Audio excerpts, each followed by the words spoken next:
Ancora un buongiorno a tutti voi da Telefriuli, ben trovati a questo appuntamento in diretta con a voi la linea per approfondire i principali fatti di questa giornata. Questa mattina all'interno dello stadio Friuli e del CONI Point, in particolare la sala riunioni degli spazi appunto dedicati al CONI, è stata intitolata a Alessandro Talotti, campione di salto in alto, poi anche dirigente sportivo proprio all'interno del CONI, che è scomparso meno di un anno fa a soli 40 anni. Erano presenti i genitori, la moglie Silvia, il piccolo Elio, ed era presente anche la leggenda cubana del salto in alto, Javier Sotomayor, che ha voluto ricordare l'amicizia con Alessandro Talotti e le sue presenze qui a Udine in occasione di Udine Jump Development, che si svolgerà proprio questo pomeriggio.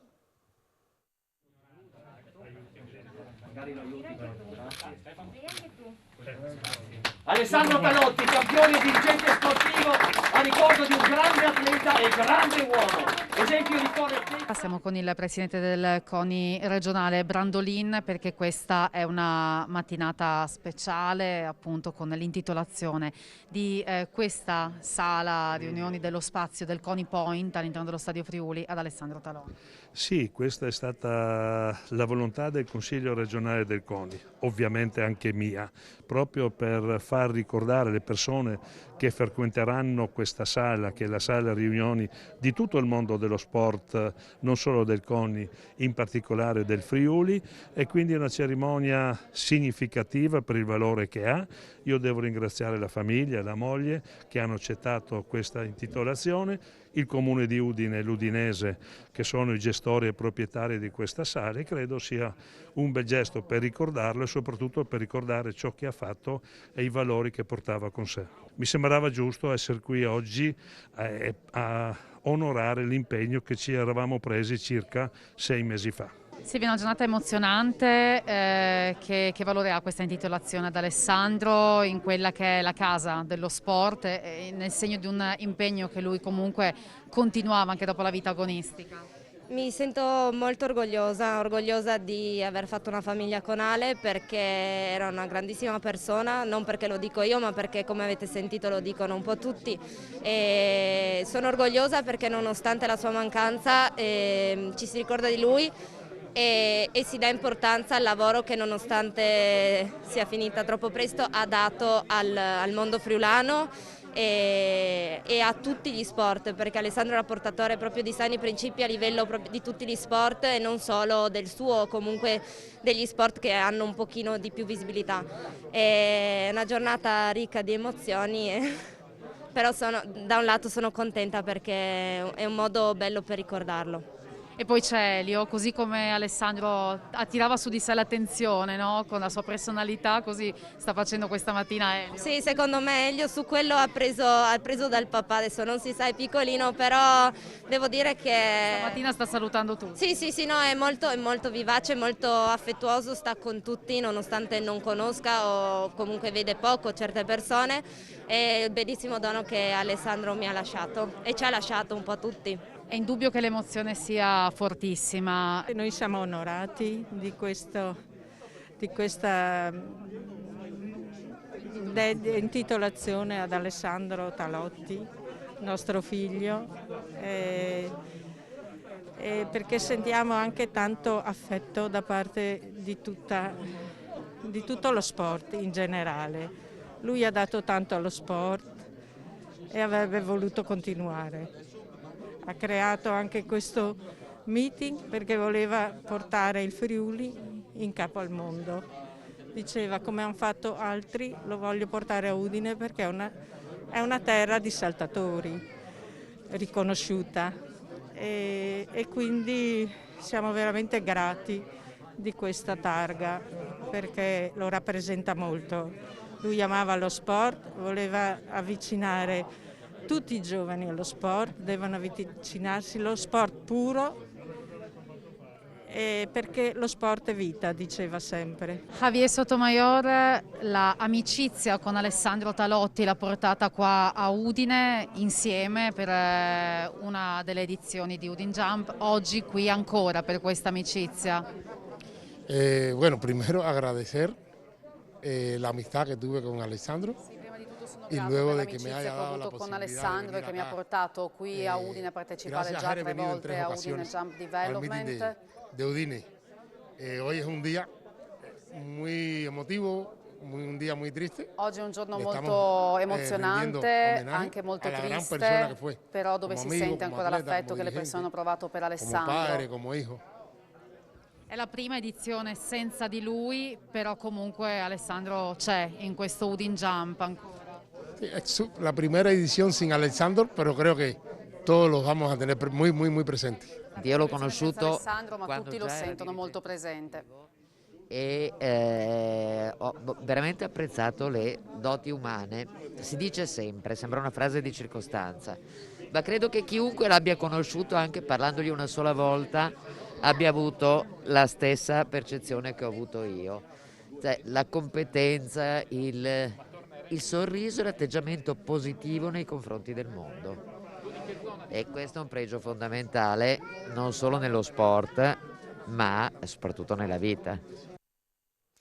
Il presidente di INSIEL, Diego Antonini, ha voluto fare il punto sull'attività della società in-house della regione, dai ristori al certificato di guarigione dopo il Covid.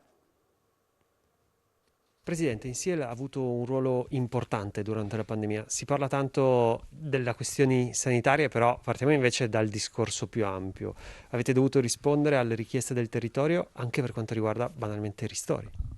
Certamente, quello è stato uno dei temi che ci ha visto, non l'unico ovviamente, particolarmente impegnati nei mesi passati, perché il tema dei ristori era un tema che andava a incidere anche sull'economia di questa regione e quindi abbiamo costruito, messo a disposizione e utilizzato, credo anche con soddisfazione, tutto questo sistema che dava i ristori a tutti i cittadini e tutte le imprese che lo richiedevano, e quindi è stata una grande fatica ma anche una grande soddisfazione. Un grande impegno del personale, di tutto il personale di INSIEL, che magari spesso viene un po' messa sotto accusa, anche forse impropriamente. Beh, insomma, il personale di INSIEL si è comportato, devo dire, molto bene. Noi abbiamo messo a disposizione sin da subito la modalità in smart working, che è stata, dal nostro punto di vista, un successo. Quindi quella modalità di smart working non ha minimamente intaccato quello che erano le nostre capacità di costruire e di erogare servizi. E il personale è stato impegnato quindi su 2 fronti, in realtà sono molti di più, diciamo sanità e non sanità. Quello non sanità l'abbiamo appena parlato per quanto riguarda i ristori, ma non solo. Abbiamo anche rilasciato tutta una serie di servizi che sono risultati particolarmente utili sotto pandemia, come per esempio l'erogazione la possibilità di utilizzare Pago PA per tutta una serie di pagamenti di servizi comunali e regionali che prima sostanzialmente non era ancora completata.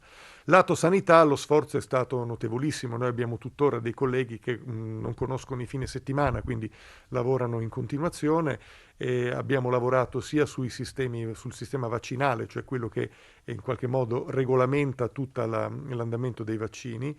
Abbiamo lavorato sulla spedizione dei flussi ai sistemi centrali, che sono quelli che rilasciano il Green Pass, e abbiamo lavorato anche su tutti i sistemi che in qualche modo sovrintendono le prenotazioni in generale dei servizi, che sono comunque legate anche all'erogazione dei vaccini. Si sta semplificando anche la procedura per quanto riguarda i Green Pass, sia da tampone sia da guarigione.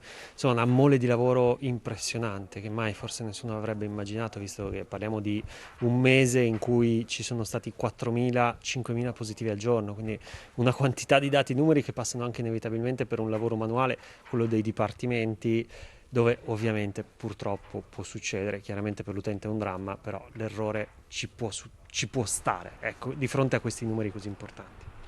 Sì, è così.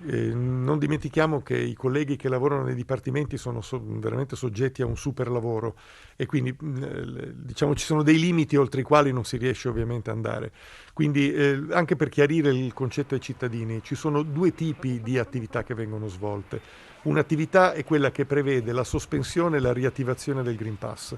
Questi sono dei lavori che vengono fatti direttamente dalla componente centrale del governo, il sistema tessera sanitaria, il quale riceve ogni giorno i dati che noi spediamo relativamente appunto a situazioni di positività e successiva negatività.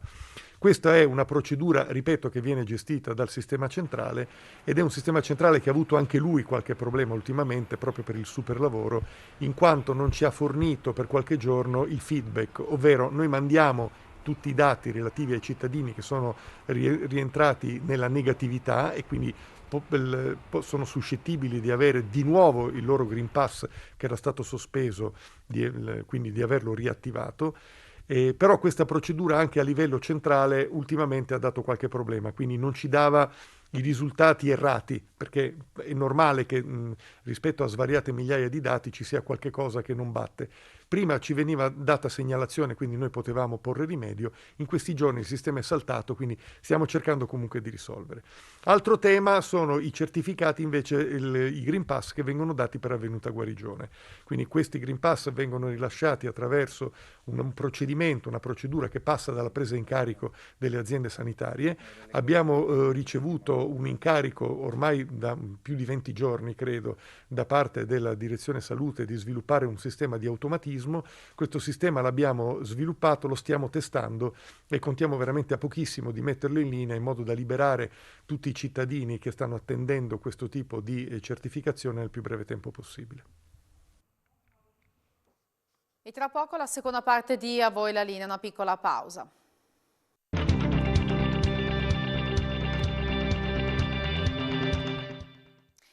Sono diversi settori che in questo periodo devono fare i conti con i contagi e le numerose quarantene. A subire le conseguenze anche la Polizia di Stato, che deve fare i conti con oltre un centinaio di assenze legate al Covid. A preoccupare sono anche i tanti pensionamenti del 2022 che saranno solo in parte bilanciati dai nuovi arrivi per quanto riguarda la nostra regione. Il punto con il sindacato FSP Polizia di Stato. Anche la Polizia di Stato deve fare i conti con le quarantene, cosa che mette in difficoltà i servizi sul territorio. Siamo in compagnia di Raffaele Padrone, segretario provinciale di Pordenone per l'FSP Polizia di Stato. Padrone, qual è la situazione in regione e insomma nel Friuli occidentale a riguardo? Nel nostro territorio, praticamente Friuli Venezia Giulia, contiamo oltre 120 persone che stanno in quarantena, su un totale di circa 4.000 agenti in tutto il territorio nazionale. Questo è un dato importantissimo per una regione piccola come la nostra, perché significa dare un sforzo e portare i colleghi a dover affrontare dei servizi non dico con un doppio turno, ma un carico di lavoro chiaramente soprattutto negli uffici, un posto dove c'è una carenza di organico già terribile, quindi avere 120 persone, capite, distribuite chiaramente su tutte le 4 questure del nostro territorio diventa una cosa importante. Per quanto riguarda invece la situazione sul fronte dei vaccinati, sappiamo che per voi vige l'obbligo di vaccinazione come forze dell'ordine. Ecco, qual è la situazione in regione? Abbiamo avuto all'inizio un momento di confusione proprio perché i colleghi che non volevano vaccinarsi per vari motivi, se non quelli sanitari, venivano messi chiaramente in aspettativa e poi anche sospesi dal servizio. Ci sono state anche dimostrazioni sindacali, il Dipartimento comunque non ha voluto sapere ragioni perché questo non dipendeva dal Ministero dell'Interno ma dipendeva da una legge dello Stato. Quindi all'inizio ci sono stati colleghi che hanno avuto questa difficoltà, poi fondamentalmente chi poteva fare il vaccino, se non escluso, ripeto, da motivi sanitari e personali, si è vaccinato e quindi non abbiamo riscontrato questa grave situazione per quanto riguarda la Polizia di Stato in Friuli Venezia Giulia. Resta il tema degli organici, siamo a inizio anno, sul fronte di chi lascerà l'occupazione per magari raggiunti limiti di età e sul fronte invece dei nuovi rinforzi nelle 4 questure della regione, che cosa dobbiamo attenderci? Ma ci sono delle novità anche in questo campo, verso fine mese di febbraio ci sarà un rimpiazzo su tutte le 4 questure del Friuli Venezia Giulia. Partiamo da Pordenone, riceverà da febbraio a giugno circa 15 persone, 2 persone verranno poi alla polizia stradale e una persona, un collega, aggiungerà alla Polfer di Pordenone. Parliamo di altre realtà più grandi e quindi il numero aumenterà, parliamo da una cinquantina di persone da assegnare alla questura di Gorizia, da una trentina più a Trieste e così di conseguenza chiaramente a Udine. Questo sembrano numeri importanti, ma non lo sono in realtà, perché come dicevo prima, in una Pordenone arrivano 15 persone, però stanno andando via entro la fine dell'anno in corso oltre 28 persone. Quindi sono numeri che già ci trovavano in difficoltà nel 2021 per i pensionamenti. È ovvio che nel 2022, con 28 persone che lasciano il servizio per raggiunti i limiti di età, se ne arrivano 15, i numeri non tornano. È chiaro che nelle questure più grandi, Trieste, Gorizia e Udine, dove c'è più personale, sicuramente i numeri delle persone che vanno in quiescenza aumenta. A Udine è tutto pronto per lo smantellamento della vecchia edicola di Piazza San Giacomo, quella nuova in stile Liberty che è stata posizionata invece in piazzetta di fronte a Palazzo d'Aronco, è stata collegata all'energia elettrica. Allora dal centro di Udine siamo in diretta con Marco Pasquariello, ci facciamo raccontare tutto da lui. Buongiorno Marco.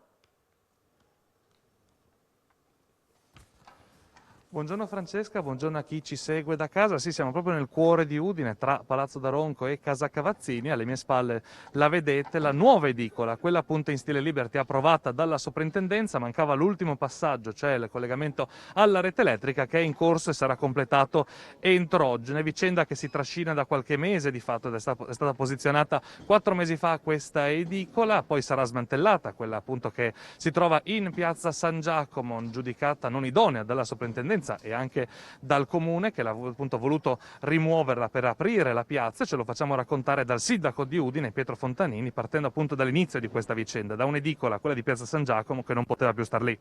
Sì, l'edicola di Piazza San Giacomo deve essere rimossa perché, oltre a non essere esteticamente bella, copre un elemento importante dell'arredo di Piazza San Giacomo, il pozzo.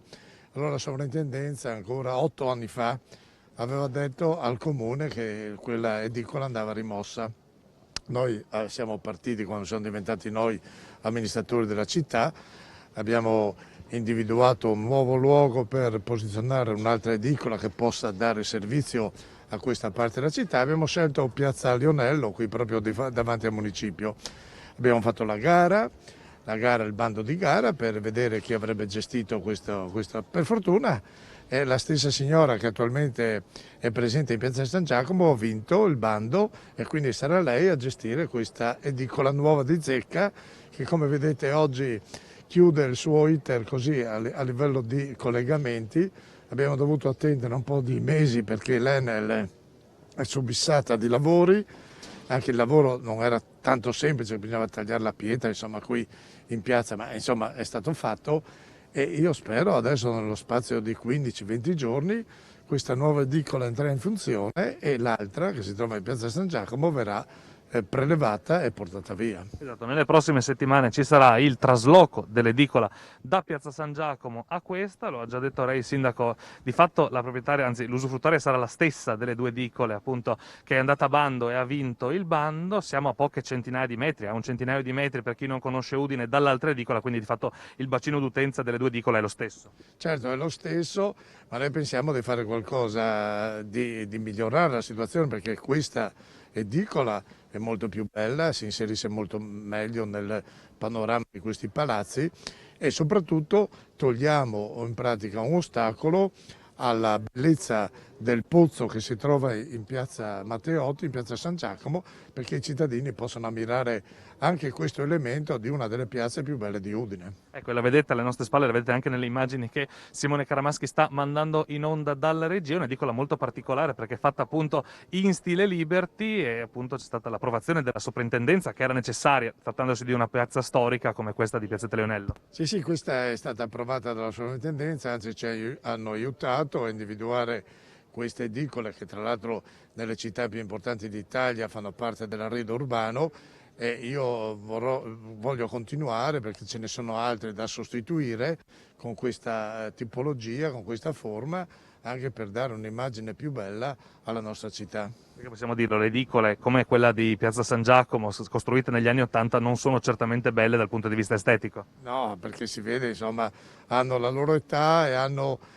un'estetica molto molto superata.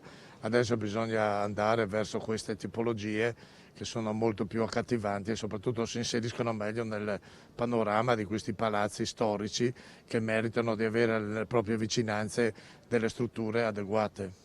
Con l'allaccio alla corrente elettrica, che è il cantiere che è alle nostre spalle, potrà di fatto essere illuminata e riscaldata la nuova edicola, quindi in un paio di settimane, forse con l'arrivo di marzo, forse con la fine di febbraio, si arriverà al trasloco dell'edicola da Piazza San Giacomo a qui e poi con lo smantellamento della vecchia edicola. Ringraziamo il sindaco Pietro Fontanini che è stato in nostra compagnia e Francesca, ti restituisco la linea. Grazie a Marco Pasquariello e a Martina Veraldo per questo collegamento. Grazie a voi per aver seguito A Voi la Linea, che termina qui. Il prossimo appuntamento con l'informazione di questo pomeriggio per il TG Flash delle 16:30. Buon proseguimento di giornata e arrivederci.